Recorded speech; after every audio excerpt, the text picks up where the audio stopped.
Well, are you ready to study Judges chapter 4? If you're not, too bad. Haha, we're going to study it anyway. Welcome, everybody, to our 5-minute Bible study. Today, Judges chapter 4 in hopefully 5 minutes. This PDF that you're seeing up on the screen, you can download at the To Be Like Christ website, as you also can with all the chapters up to this point in the Bible, Genesis through Judges 3. Let's talk about our first section of our outline. Who are the judges or judge that we're going to talk about in this chapter? We've got a new one, and that is Deborah. We'll talk about her a little bit more in our characters section. When did the events of this chapter take place in the history of the world? Well, most scholars, place the period of the judges somewhere between 1450 and 1000 BC. This period of Israelite history lasted several hundred years.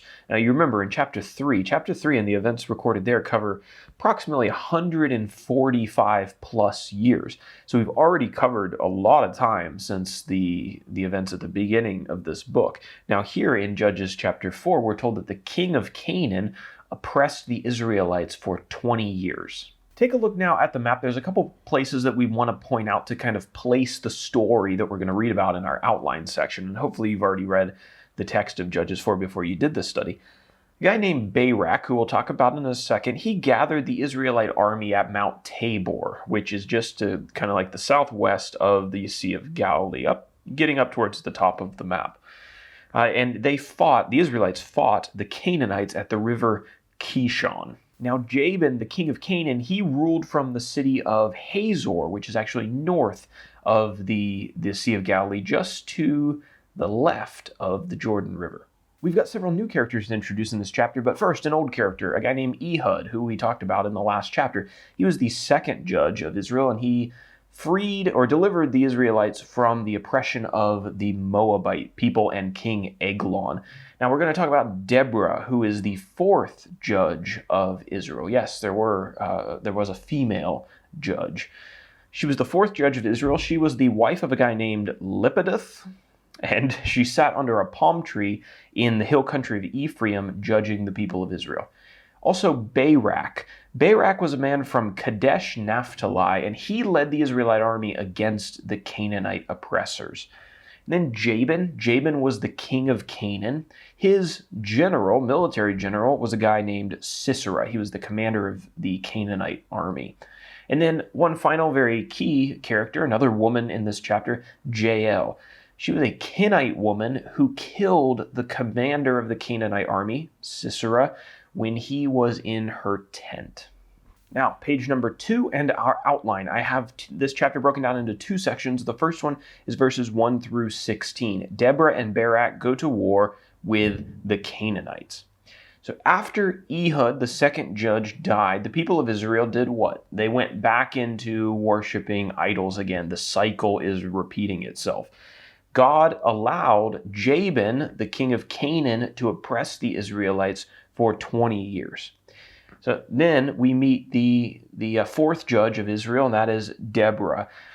Deborah called a man named Barak to her, and she told him to go and to do as the Lord had instructed him to do, to gather an army of the men of Naphtali and Zebulun and fight against Jabin and fight against the Canaanites. Now Barak, he said that he was willing to do that and to go to war, but he would only go if Deborah accompanied him. Now Deborah agreed to this condition, but she told Barak that he was not going to receive the glory for this victory. The glory was actually going to go to a woman. Sisera, the commander of the Canaanite army, he was in charge of a very powerful army that struck fear into a lot of people. He met the Israelites for battle at the river Kishon with his 900 formidable chariots of iron. Now, his chariots of iron didn't do much for him because God was on the side of the Israelites, and they routed the Canaanites. But Sisera escaped and ran away to hide. That takes us into our second section, Sisera in the tent of Jael, verses 17 through 24. So Sisera fled to the house of Heber, where he thought that he could find some allies. And there was a woman who invited him to come into her tent, and she gave him something to drink. He was evidently very tired because before he fell asleep, he told this woman named Jael, that if anyone came looking for him or asking for him at the tent to lie and to say that he wasn't there. But Cicero made a miscalculation here. Jael was not the ally that he thought that she was. And when Cicero fell asleep, Jael took a tent peg and hammered it into his head, killing him. Yikes.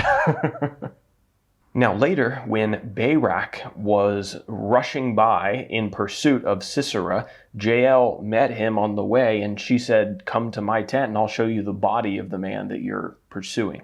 So Israel had their victory, and we're told that the Israelites continued their war until, quote, they had destroyed Jabin, king of Canaan.